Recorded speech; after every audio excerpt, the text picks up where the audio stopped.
Every single rice product tested. Not some, not most, every single one.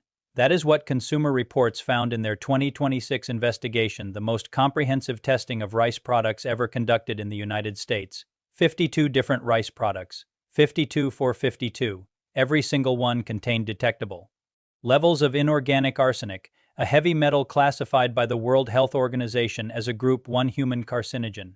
No exceptions. If you are over the age of 55 and you eat rice even twice a week, white rice, brown rice, rice cakes, rice cereals, rice-based pasta, you are consuming a measurable dose of one of the most well-documented toxic metals on Earth with every single meal, and nobody told you. Not the grocery store, not the nutrition label, not the morning news, not your doctor at your last annual physical, because most standard blood panels do not screen for chronic arsenic exposure unless you specifically ask for it. Today we are going to change that. We are going to look at exactly what the 2026 research reveals, what it means specifically for adults over 55, and what 3 precise, practical, science-backed changes you can make in your kitchen this week that will meaningfully reduce your exposure without giving up the foods you love. Let us start with the rice. Arsenic gets into rice in a way that is not the result of poor farming practices or corporate carelessness. It is the result of chemistry. Arsenic naturally exists in soil and water in many parts of the world, and rice, unlike most other crops, grows in flooded paddies. The waterlogged growing conditions cause chemical changes in the soil that make arsenic far more available for plant uptake. According to research published in peer-reviewed agricultural journals, rice picks up roughly 10 times more arsenic from the soil than other grain crops grown in identical conditions. The Consumer Reports 2026 testing found that basmati rice and sushi rice contained the lowest average concentrations among the types tested, at 55 and 57 parts per billion of inorganic arsenic respectively. Brown rice, widely promoted as the healthier option because of its fiber content, consistently contained higher arsenic levels than white rice. The reason is straightforward. The outer bran layer that makes brown rice nutritionally richer also accumulates more arsenic, because arsenic concentrates in the outer layers of the grain. This does not mean brown rice is bad for you. It means the picture is more complicated than the simple brown good, white bad framing that most health messaging uses. Now, why does this matter specifically for adults over 55? The answer lies in something called bioaccumulation. Arsenic that enters your body does not all exit cleanly. A portion is stored in your hair, nails, and tissues. A portion settles into your kidneys, where it can cause low-grade, chronic damage to the filtration units, the nephrons, over years of repeated exposure. And as we age, our kidneys naturally lose some of their filtration efficiency. A 30-year-old kidney clears arsenic faster and more completely than a 65-year-old kidney. This means that the same weekly rice consumption that posed minimal risk at 35 can represent a meaningfully different level of biological burden at 65. The dose accumulates over a longer period with less efficient clearance, at the exact stage of life when kidney function is already subject to natural decline. The good news, and there genuinely is good news here, is that cooking method matters enormously. The Consumer Reports investigation highlighted a specific technique that reduces inorganic arsenic in rice by roughly 50%. Not the soaking and discarding method that some sources recommend, which provides more modest reductions. The pasta method. Cook rice in a large volume of water, 6 to 10 cups of water per cup of rice, and drain the excess water completely at the end rather than letting it absorb. The mechanism is simple. Inorganic arsenic is water-soluble. The more water you cook the rice in, and the more of that water you discard, the more arsenic leaves the grain. This is not a guarantee of zero exposure. It is a meaningful, documented, practical reduction in your daily intake. This matters because the FDA has never set a maximum allowable limit for arsenic in rice intended for adults. The only federal limit applies to infant rice cereal, set at 100 parts per billion of inorganic arsenic. For the rice you eat, there is no legal ceiling. The Consumer Reports data also found meaningful variation by origin. Arkansas-grown rice, which dominates the American market, consistently had higher arsenic levels than rice grown in California or imported from India and Pakistan. This is partly a function of agricultural history. Much of the land in the southern United States that is now used to grow rice was previously used to grow cotton, and arsenic-based pesticides were heavily applied to cotton fields for decades during the 20th century. That arsenic is still in the soil. This is not a reason to panic. It is a reason to make informed, specific choices when you shop. Look for California-grown, Indian, or Pakistani basmati when possible, and use the pasta cooking method regardless of origin. Now let us move to the second threat identified in the 2026 research: antimicrobial resistance, and specifically how your diet is affecting your body's ability to fight infection. The term antimicrobial resistance sounds clinical and abstract. Here is what it means in practical terms for a healthy adult over 60 who has never abused antibiotics in their life. Every time you eat commercially raised chicken, beef, or pork from a standard industrial feedlot, you are consuming trace residues of the antibiotics that were administered to those animals during their lives. In the United States, approximately 80% of all antibiotics sold are used in livestock agriculture not to treat sick animals, but administered routinely to promote faster growth and prevent infections in the crowded conditions of industrial farming. The doses that remain in the meat after processing are subclinical, too small to directly treat an infection in your body, but they are large enough to do something else. They exert selective pressure on the bacteria living in your gut microbiome, the ecosystem of trillions of microorganisms in your digestive tract that plays a central role in your immune function. Bacteria exposed repeatedly to sublethal antibiotic concentrations develop resistance. The sensitive bacterial strains die off. The resistant ones survive and multiply. Over time, the composition of your gut microbiome shifts. You end up with a larger proportion of antibiotic-resistant bacterial strains not because you ever took antibiotics yourself, but because the food supply delivered a slow, steady trickle of antibiotic pressure to your gut ecosystem for years. The clinical consequence of this, for older adults specifically, is significant. The 2026 data from WHO indicates that antimicrobial resistance is now directly linked to close to 5 million deaths annually worldwide. For seniors, the most common scenarios where this becomes life-threatening are not exotic tropical infections. They are routine situations: a urinary tract infection, a skin infection, a bout of pneumonia.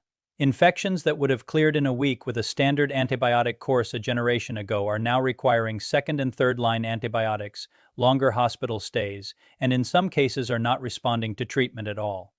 Adults over 65 are hospitalized for infections at significantly higher rates than younger adults.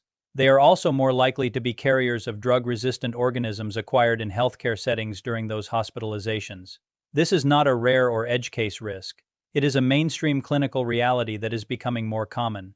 Every year, what you eat directly shapes the bacterial community living in your gut, and the bacterial community living in your gut directly shapes how resistant or vulnerable you are to the infections you will inevitably encounter. The practical response is not to eliminate all meat from your diet. It is to shift your sourcing when possible toward organic, antibiotic-free certified, or pasture-raised options, and to support your gut microbiome's beneficial bacteria actively rather than passively. The research on this is solid and consistent. Fermented foods, plain, unsweetened yogurt with live active cultures, kefir, naturally fermented sauerkraut, kimchi introduce beneficial bacterial strains including lactobacillus and bifidobacterium, which have been shown in multiple randomized controlled trials to reduce the relative proportion of pathogenic, antibiotic-resistant bacteria in the gut and to support immune function in older adults. A 2024 systematic review of fermented food consumption and immune outcomes specifically in adults over 60 found significant associations between regular fermented food intake and lower rates of respiratory infections, shorter infection durations when infections did occur, and improved vaccine response to your immune systems. Ability to produce antibodies in response to vaccines is directly linked to the health of your gut microbiome. Plain yogurt, one serving daily, is one of the most clinically supported dietary habits for immune health in older adults. Not the flavored varieties, which typically contain enough added sugar to offset the benefits by feeding competing bacterial species. Plain, live culture yogurt, ideally organic to avoid the same antibiotic residue issue present in conventional dairy. This leads to the third element of the 2026 research that deserves serious attention: methylmercury, and specifically its relationship to the fish recommendations that almost every cardiologist and dietitian gives to their older patients. Fish is genuinely one of the most beneficial foods you can eat after 55. The evidence for omega-3 fatty acids and cardiovascular health is among the most robust in all of nutrition research. The American Heart Association recommends 2 servings of fish per week for cardiovascular protection. This recommendation is correct and well-founded, but it comes with a critical nuance that frequently gets lost when general dietary guidance gets simplified for public communication. Methylmercury is a form of mercury that accumulates in fish tissue. It is produced when inorganic mercury released into the environment through industrial processes is transformed by bacteria in aquatic sediments. Small fish absorb it. Medium fish eat the small fish and absorb more. Large predatory fish eat the medium fish and absorb even more. This process, called biomagnification, means that the largest, longest-lived predatory fish at the top of the aquatic food chain carry the highest methylmercury concentrations in their flesh. Swordfish, shark, king mackerel, tilefish, and big-eye tuna are the fish with the highest documented methylmercury levels in the FDA's testing. Albacore and tuna, the most commonly consumed tuna in the United States, falls in a moderate category. Light-canned tuna contains significantly less mercury than albacore. Salmon, sardines, anchovies, herring, and trout are consistently low in mercury and high in omega-3 fatty acids, making them the genuinely optimal choices. This distinction matters specifically for adults over 60 because methylmercury is a neurological toxin. At the levels found in high-mercury fish consumed regularly, it has been associated in epidemiological research with increased risk of cognitive decline, fine motor impairment, and peripheral neuropathy, exactly the kinds of neurological outcomes that older adults are already at elevated risk for through normal aging processes. The goal is not to avoid fish. The goal is to get the proven cardiovascular and cognitive benefits of regular fish consumption from low-mercury species, while avoiding or minimizing the high-mercury species that carry neurological risk. 2 to 3 servings per week of salmon, sardines, or light-canned tuna delivers the omega-3 benefit with minimal mercury burden. The same frequency of swordfish or albacore tuna may deliver cardiovascular benefit while simultaneously exposing the brain to mercury levels that partially offset those gains. None of this is fear-mongering. All of it is documented, published, publicly available data from the FDA, Consumer Reports, the WHO, and peer-reviewed journals. The information exists. The specific, actionable application of that information to a 65-year-old's weekly meal planning is simply not something that most health communication does well. Now let us bring all of this together into a practical framework, because specifics matter more than general anxiety. On the rice question, cook it in a large volume of water and drain. Choose California-grown or Indian basmati when possible. Do not eliminate rice from your diet. It is a nutritious, affordable staple. Simply change the cooking method and the variety. On the meat and dairy question, prioritize organic, antibiotic-free certified, or pasture-raised options where your budget allows. Add 1 daily serving of plain, live culture yogurt. If fermented dairy is not tolerable, naturally fermented vegetables, genuine sauerkraut, kimchi provides similar microbiome benefits. On the fish question, commit to 2 to 3 servings per week of low-mercury fish, salmon, sardines, light-canned tuna, trout, herring. Reserve high-mercury species like swordfish and albacore tuna for occasional consumption rather than regular weekly meals. On the broader heavy metals question, diversify your grain intake. Oats, millet, quinoa, and sorghum generally carry lower arsenic burdens than rice. Eating rice a few times per week while incorporating other grains reduces your cumulative exposure without requiring any dramatic dietary overhaul. None of these changes requires expensive supplements, specialty health products, or extreme dietary restriction. They require specific, informed shopping and cooking decisions, the kind that come from understanding what the research actually shows rather than from generalizations that strip out the nuance. The 2026 Consumer Reports data on rice arsenic is genuinely new and important. The AMR data from WHO is alarming in scale but practically addressable through food sourcing choices. The methylmercury data is not new. It has been in FDA guidance for years, but the specific application to older adults who are neurologically more vulnerable to its effects deserves more direct communication than it typically receives. You spent decades building the life you have. The food choices that protect you now are not the same ones that served you at 35. Your kidneys filter more slowly. Your gut microbiome is more susceptible to disruption. Your brain is more sensitive to the neurological toxins that accumulate in specific foods. That is not a frightening truth. That is useful information, and useful information, applied specifically and practically, is the foundation of every genuinely healthy year ahead. Let us now go deeper into the biological mechanisms, because understanding why these exposures hit older bodies differently is the piece that turns general awareness into genuine motivation to act. Start with the kidney dimension of arsenic exposure. Your kidneys are the primary route through which your body clears arsenic.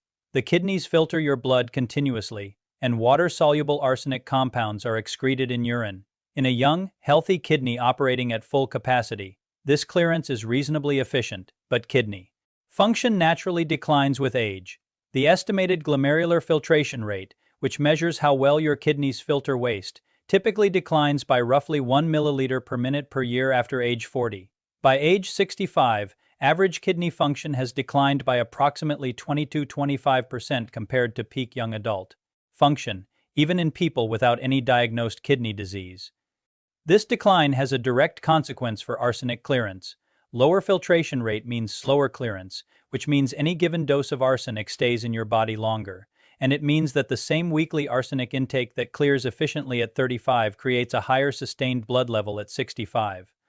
Long-term, chronic arsenic exposure at the levels found in regular rice consumption has been associated in population studies with increased risk of bladder cancer, kidney damage, cardiovascular disease, and type 2 diabetes. These are not effects seen from a few meals. They are effects documented in populations with high lifetime rice consumption, tracked over decades.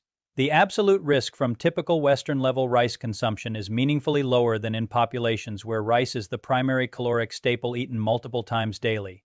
But the direction of the risk and the specific vulnerability of older kidneys is well established in the literature.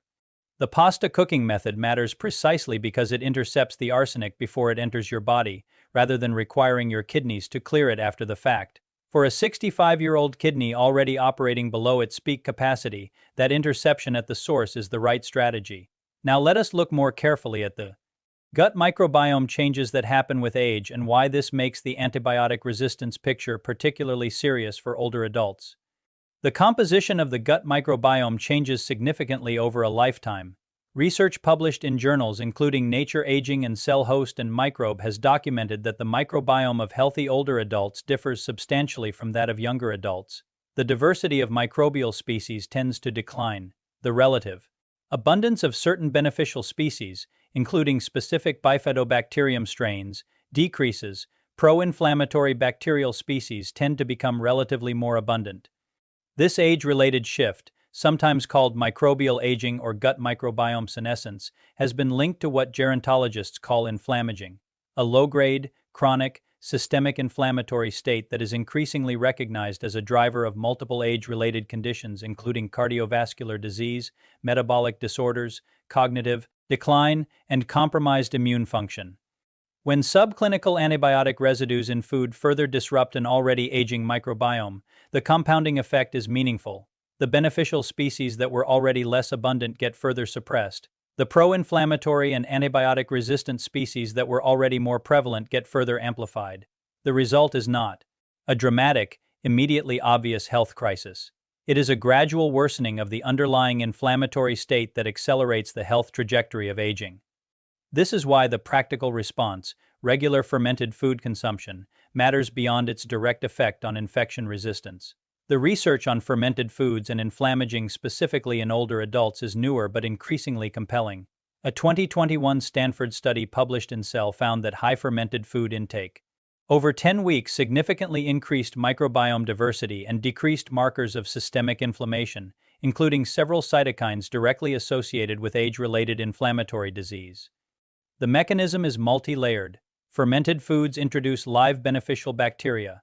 They introduce the metabolic byproducts of fermentation, including short-chain fatty acids, that directly nourish gut lining cells. They shift the competitive balance within the gut microbiome toward less pro-inflammatory species, and they do this through a food matrix that delivers these benefits in a form the digestive system handles well, unlike some probiotic supplements, which face significant challenges surviving the acidic environment of the stomach before reaching the lower gut where they are most beneficial.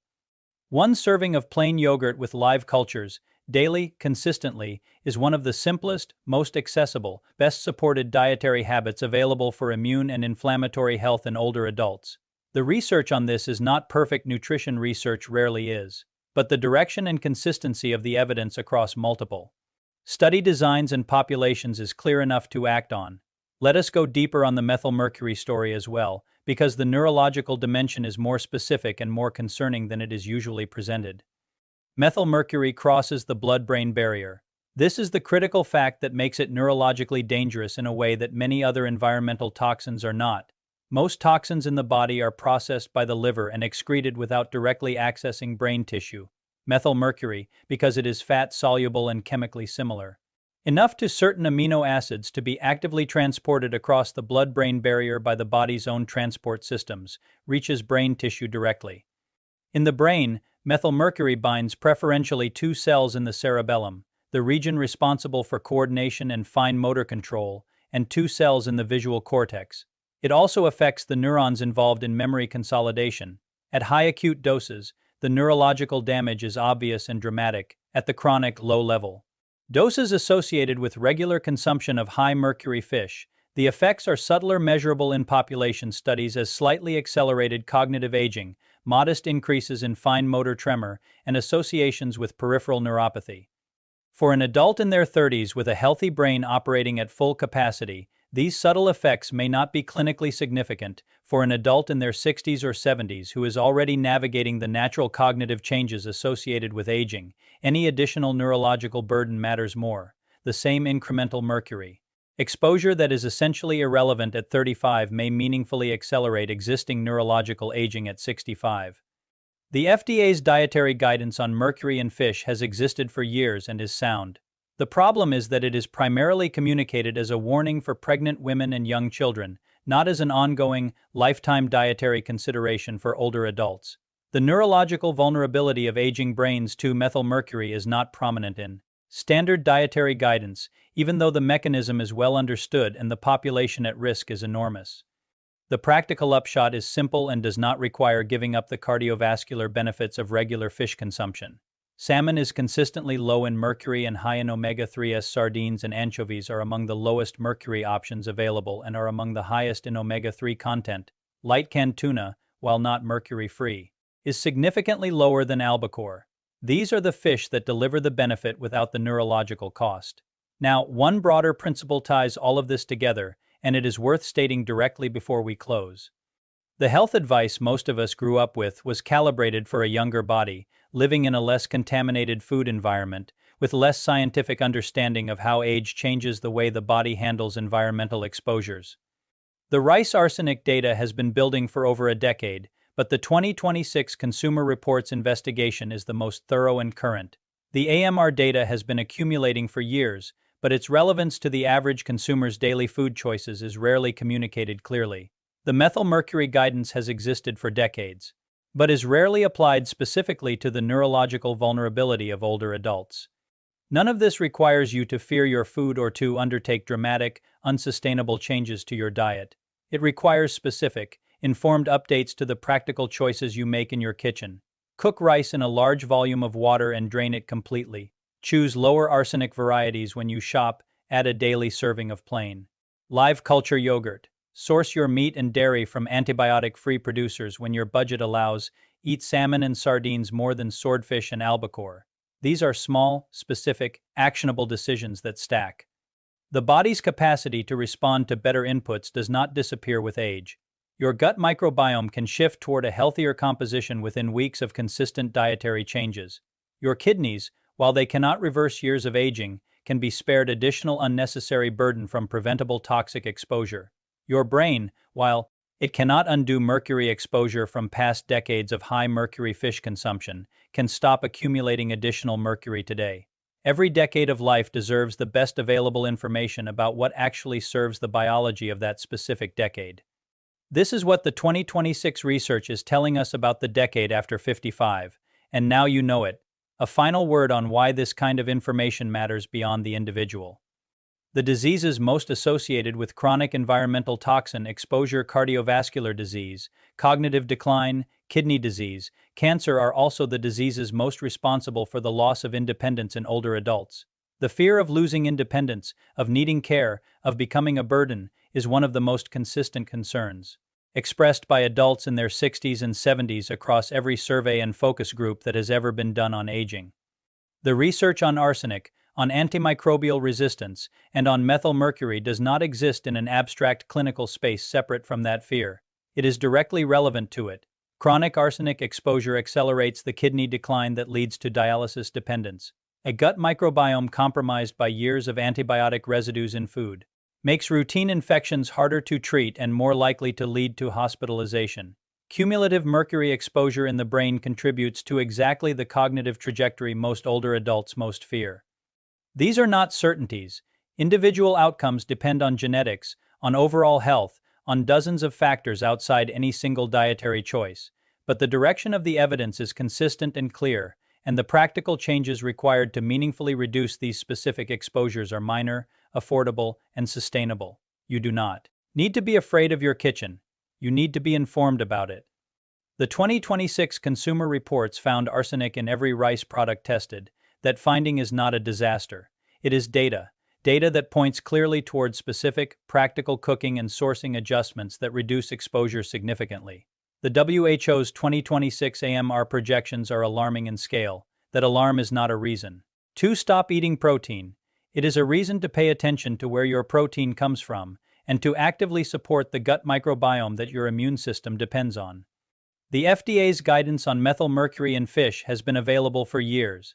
That guidance, applied specifically to the neurological vulnerability of older adults, translates directly into fish choices that preserve the cardiovascular benefit while reducing the neurological cost. The silent poison in every senior's kitchen is not one thing. It is a collection of specific, well-documented, practically addressable environmental inputs that accumulate in aging bodies more readily than in young ones, and that interact with the natural biological changes of aging in ways that the health information most of us received decades ago was not equipped to address. Now it is equipped, and so are you.